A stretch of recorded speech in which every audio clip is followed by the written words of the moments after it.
Alright mga kamista, good morning sa inyo at good afternoon naman dito sa akin. Okay mga kamista, pag-usapan lamang natin itong nangyayaring manhunt ngayon kay Atong Ang, yung pag-aresto sa kanya na medyo makontrobersya ng kaunti. Totoo po mga kamista, hindi natin alam kung si Atong Ang ay nagtatago or itinatago. Yan mga kamista. So meron ako ipapanood muna sa inyo na video at kayo mismo para marinig ninyo kung ano itong usapan. Ito yung eksena kahapon sa bahay niya dyan sa Pasig na nagsisilbi ng warrant of arrest yung mga pulis dito sa kanyang bahay sa Pasig at may balita pa nga na naghanda pa sila ng hagdanan para masampay yung bakod para po tawag dito kung sakasakaling hindi sila papasukin ay magagamit pa sila ng hagdanan. Pero ganito po ang nangyari. Meron pong medyo nag-delay na ginawa yung mga tao sa loob at according dun sa report ng GMA7 ay biruin mo yung mga pulis hinahanapan pa ng ID ng security guard ng bahay. Okay, bago natin ituloy yan, mga kamista, panuorin po muna natin at pakinggan itong video na ito nakuha kahapon habang siniserve po yung arrest warrant at magbibigay po tayo rito ng komento, argumento at ating comment mga kamista kung ito ba ay tama at naaayon ba sa batas yung ginawa nung abogada ni Atong Ang dito sa mga pulis at kung tama din ba yung naging tawag dito, pag-treat ng ating mga kapulisan sa ginawa ng mga taong ito. So mga kamista, kung bago po kayo rito sa aking channel, please subscribe, like, and share para tulong nyo na lang sa amin na lumaki yung aming community o ating magiging community. At dito po kasi nagbibigay tayo ng mga komento o reaksyon sa mga nangyayari. At ituloy na po natin mga kamista. Without further ado, pakinggan po muna natin ito. Kailangan naman. Kailangan po, hindi po pwede mong kailangan po. Hindi naman search mo. Kailangan po. Kailangan. Hindi mo sasabihin hindi kailangan. Fine, let's keep this call. So, okay, I will let you guys inside. Pero again, hindi ko dapat. Pero okay. Show good faith, good will, I will. Pero hopefully, orderly manner po for the media or friends of the media. I hope you guys understand na may body-worn camera so hindi na po kailangan, ha? Alright. Yung apat po, can I see them? Isa-isa na. Officer John, sorry, you are? Ako po. Officer Cali Flores, sige po. Bulani. Officer... Barangay, okay po. Alright. Benito. Benito, okay po. And then next, Yes. last, Yep. Officer Gonzales, may body-worn camera ka po. Ay, body-worn naman ka. Yaman-yaman ang pilit. Naman mo, sige ha. Thank you. Okay mga kamista, narinig nyo po.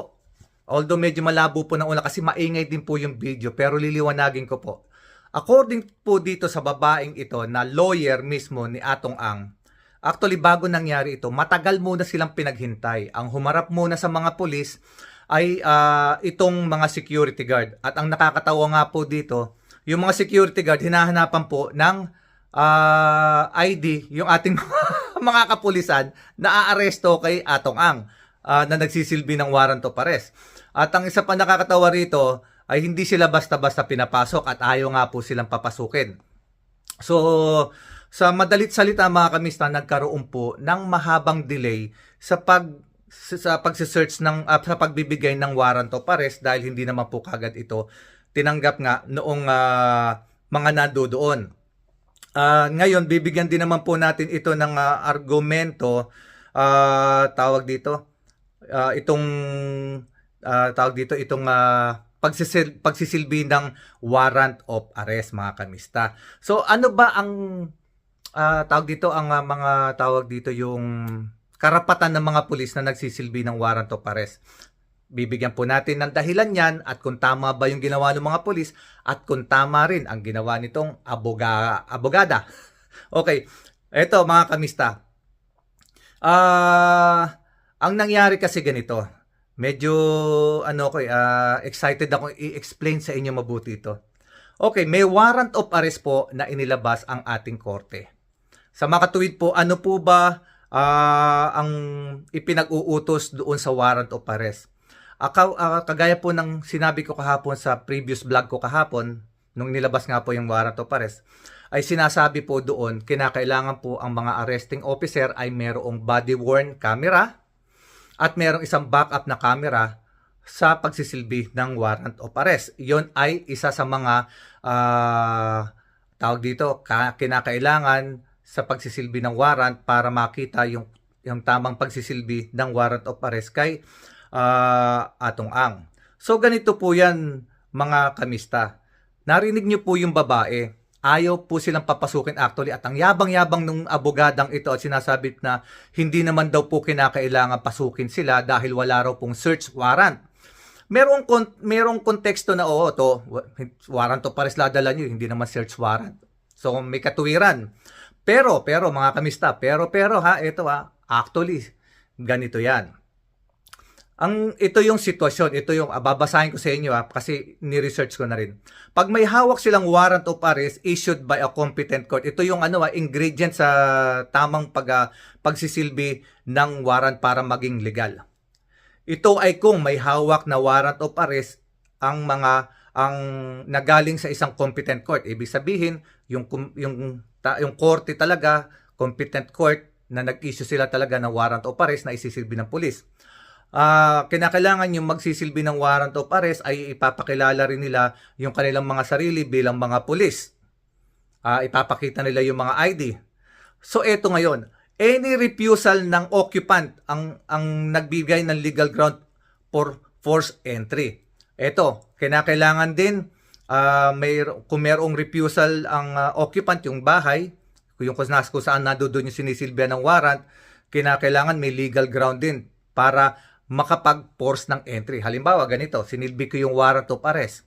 Pagkatapos, ayaw akong papasukin. Nire-refuse nila na ako ay papasukin doon sa bahay. So, meron ka ng legal grounds.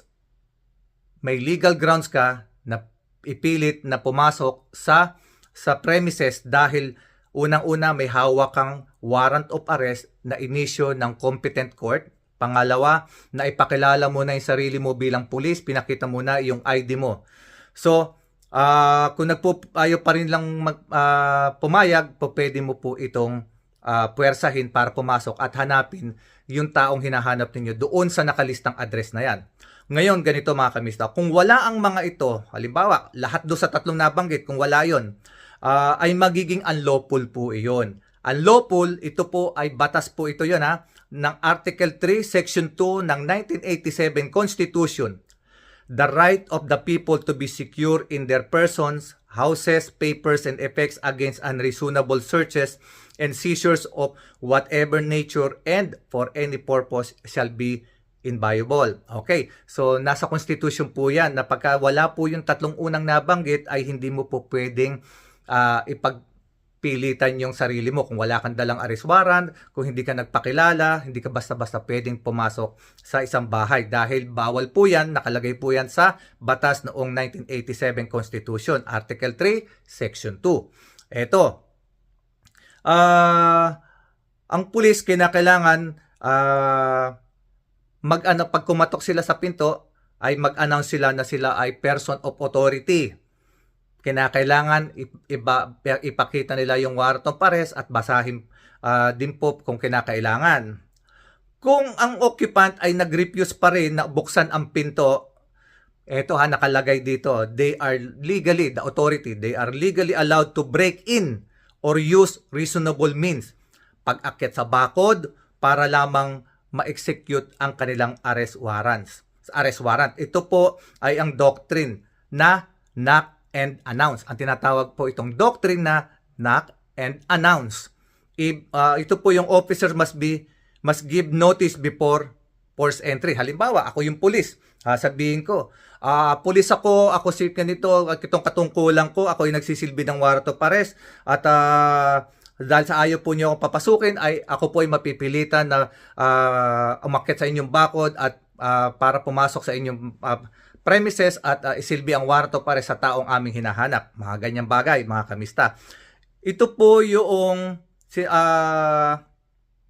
excessive force or entry without proper announcement may render the arrest irregular and expose officers to liability. So kung hindi po niya gagawain yun, halimbawa, pinuwersa, hindi ako nagpakilala na pulis, kumatok lang ako, sabi ko may warrant of arrest akong para kay ganitong tao pero hindi ako nagpakilala, pinuwersa ko. So ang mangyayari po dyan, magiging liable po yung pulis at magiging technical issue po ito sa mga lawyer na makakaharap sa hukuman. So, malaking laban po kagad ito. Magagamit po ito noong tawag dito ng defense lawyer, halimbawa ni Atong Ang. So, sa madalit salita po, ganito yan. Police may force entry when serving a valid warrant of arrest if refuse entry but only after proper announcement of authority and purpose. Okay, nakalagay po yan sa People versus Doria, GR number 125299 noong January 22, 1999, emphasize strict compliance with warrant requirements to protect constitutional rights. Okay, ito po mga kamista, pakinggan po ninyo mabuti. Narinig nyo naman yung ginasabi ng babae, hindi naman daw po kailangan pumasok ng bahay kasi wala raw pong search warrant. Ito po ang aking comment at reaction doon sa abogadang yan. Hindi ko alam kung itatawag ko sa kanya. Hindi ko pwedeng sabihin sa ibobo. Hindi ko rin pwedeng sabihin sa itanga dahil hindi naman po yan magiging lawyer kung hindi po masasabar. So matalino po yung taong yan. Isa lang ang masasabi ko, she purposely say that kasi pinoproteksyon na niya ang kanyang kliyente. And I know, we all know, hindi man niya sabihin, siyempre, of course, bayad siya. She has to perform her job for her client. Di po ba? Kung sinabi sa kanya ni Atong Ang nabayad ka, malaki binabayad ko sa'yo, proteksyonan mo ako. Gawin mo ang lahat ng magagawa mo para maproteksyonan mo ako. Kahit alam mo pa na mali yung sasabihin mo.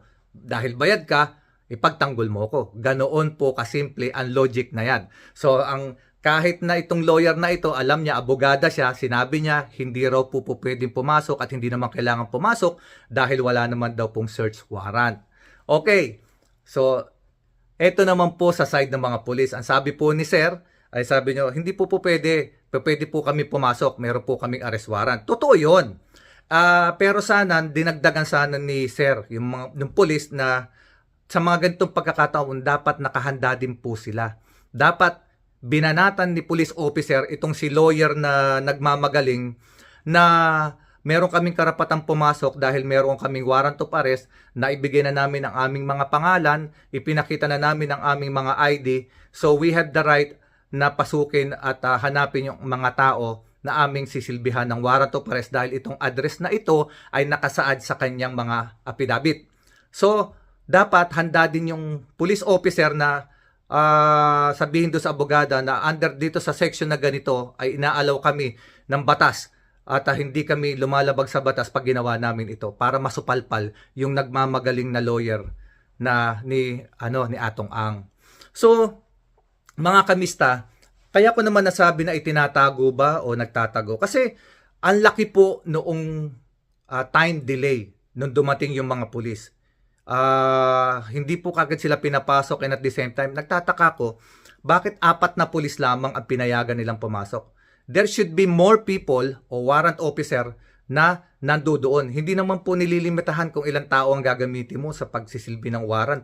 Pwede kang gumamit ng 6, 10, 15 kasi lalo na kung malaki yung property. Kasi hahanapin mo rin yung tao Baka nagtatago lang yun yung 4 na tao ba na yun ay sapat na para ma-determine na wala talaga si Atong Ang doon. We never know, they never know. Hindi natin alam. Baka yung oras na na-delay, yung oras na ginamit ng mga tao na nasa loob ay para ikubli at itago si Atong Ang para hindi makita ng mga pulis na magse-search, magdadala ng warrant of arrest. At ito rin abogadang ito, hindi ko maintindihan Malaring respeto to ang yabang tinanong yung isang pulis, nasaan yung body cam mo? Ang sagot po ng pulis, eto po, may cellphone po ako.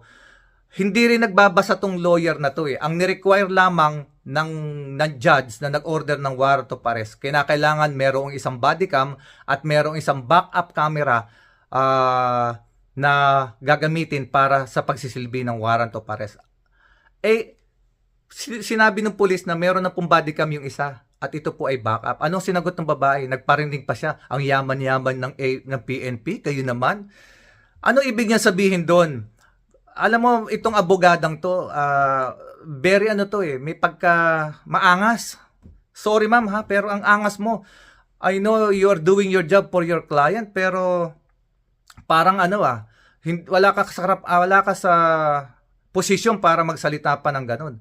All you can do is allow them to get to entry, and at the same time, be respectful also in persons of authority.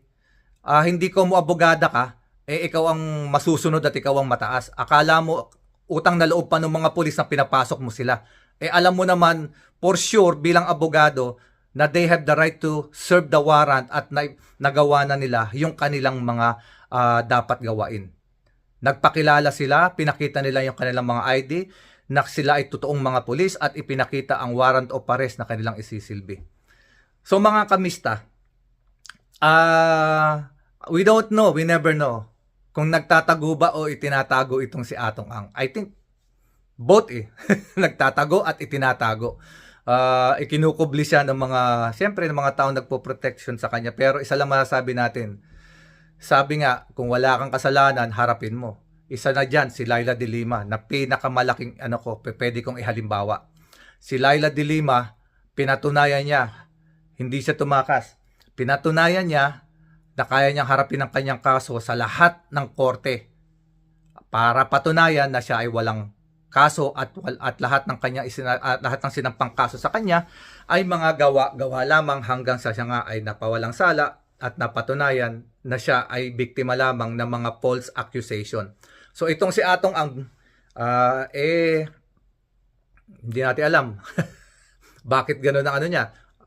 Kasi ang pagtatago is para admittance of guilt. Para sinabi mo na rin na guilty. Kasi lahat yata nang nakita ko na guilty ngayon sa mga pinagagawa nilang mga kalokohan nagtatago. Unang-una itong representative sa Congress, si Ko, nagtago sa France. Sino pa ba? Si Bato. Nagtatago din si Bato. Tapos ngayon, itong si Ang, nagtatago din. So, isa lang ang pattern. Pagka ikaw ay guilty, it's an admission of guilt. So sa tingin ko, mga guilty nga kayo. Bakit kayo tatago at magsisitakas kung wala kayong ang yayaman ninyo, ang lalaki ng pera ninyo, bakit hindi nyo ipagtanggol ang mga sarili ninyo? Nasa hukuman naman. Fair and share ang labanan doon. May mga abogado kayo, labanan ninyo yung ebidensya. Yun lang talaga. Kailangan may magaling din kayong abogado at magandang ebidensya na itutumbas doon sa ebidensya ng mga prosecutor. So mga kamista, ito po ang akin lamang. Kasi ang pagkakaintindi po lang lahat is kailangan may search warrant lang para makapag-search ng kanilang hahanapin. No, hindi po. Meron po tayong pretext sa batas na pag ikaw ay may warrant of arrest na in-issue ng competent court at ikaw ay person of authority, pag nagpakilala ka na ikaw ay isang pulis, ako ay may hawak na warrant of arrest para sa taong ito, pinakita mo yung ID mo, ay may karapatan ka ng pumasok sa property ng taong hinahanap mo. Dahil ang nag-utos sa iyo nito ay ang korte at ikaw ay pinapanigan ng batas. At yung ginagawa ay naaayon sa batas. So hanggang dito na lang mga kamista. I hope may natutunan po kayo na hindi po kinakailangan ng search warrant para lamang hanapin ang tao sa kanyang property. So at doon sa abogada, good job. Ginagampanan mo ang trabaho mo kay Atong Ang, pero alam ko hindi ka naman bobo, matalino ka. And you know what you're talking about, and alam mo rin kung ano yung sinasabi ng mga pulis. At sana doon sa mga arresting officer na papasok pa sa mga ganitong sitwasyon dahil hindi pa nahahanap si Atong Ang, dahil nga po umuokbat-okbat na siya. Sana nakahanda rin po kayo kasi magagaling po talaga ang mga abogadong kinuha ni Atong Ang. Lahat po kayo haharangin yan. Kaya isampal nyo po sa mga abogadong yan na magdi-delay sa inyo at doon sa mga harap sa inyo kung ano yung article na nagbibigay ng karapatan sa inyo para kayo ay papasukin. At basahin nyo rin po yung tawag dito, yung Rule of 113 Section 11, Rules of Court. The officers may break into any building or enclosure to effect an arrest if he is refused admittance thereto after he has announced his authority and purpose. Okay? Tandaan po ninyo mga kaibigan nating mga pulis, Rule 113 Section 11, Rules of Court. Ulitin po natin, the officer may break into any building or enclosure to effect an arrest if he is refused admittance thereto after he has announced his authority and purpose. Okay, mga kamista, yan po ang nasa batas. Kaya po hindi na kailangan ng search warrant. At doon sa mga nagpoprotekta kay Atong Ang, galing-galingan ninyo kasi yung alam ko yung mga pulis natin ngayon pinaghahandaan na rin kayo dahil itong ikalawang araw na ito susupal pa rin na rin nila kayo ng mga batas-batas na sinasabi ninyo. Alam nyo mga kamista, kung iyan ay dito sa Amerika, kahit lawyer pa yan, makaposas yan. Ipagbabalibagan yan sa pader. Kasi ano yan obstruction of justice yan. Ino-obstruct mo yung kanilang pagsisilbi ng warrant. Pwede kang kasuhan din ng mga pulis dito. Ang mga pulis sa Amerika, nag-aral din yan. Kasi ang problema sa atin sa Pilipinas, sa mga karamihan sa mga pulis natin, hindi ko naman nilalahat, pero sana naman hindi ganun Kasi pagka abogado na kaharap nila, natatakot din sila. Sir, pero hindi dapat ganun. Pag alam mo yung sinisilbi mo, makipagdikdikan ka na ng yagbol sa mga yan. Panalo ka dyan. Kasi person of authority ka. You are just doing your job. And that is an order from the court. Okay mga kamista, I hope may natutunan kayo. At maraming pong salamat muli sa panonood. At let's hope and pray na talagang makarating na sa hukuman itong si Atong Ang. Kasi mas doon natin malalaman kung ano talaga ang katotohanan. Para magkaroon na ng labanan ng mga ebidensya. At makita natin kung sino talaga nagsasabi ng totoo. Although mga kamista, tandaan po ninyo, mahabang labanan po ito. At meron po akong iba-vlog. Pagkatapos ito, yung susunod, panoorin nyo po ha. Alam nyo po ba na posible rin na kahit non-bail ang kaso nitong si tawag dito, si Atong Ang, ay po pwede pa rin siya makapag-bail. Paano? Panoorin nyo yung aking susunod na vlog mga kamista. Hanggang dito na lamang, maraming pong salamat. Thank you very much sa inyong panonood muli. I love you guys. Sa kapatid nating Muslim, Assalamualaikum. God bless us all.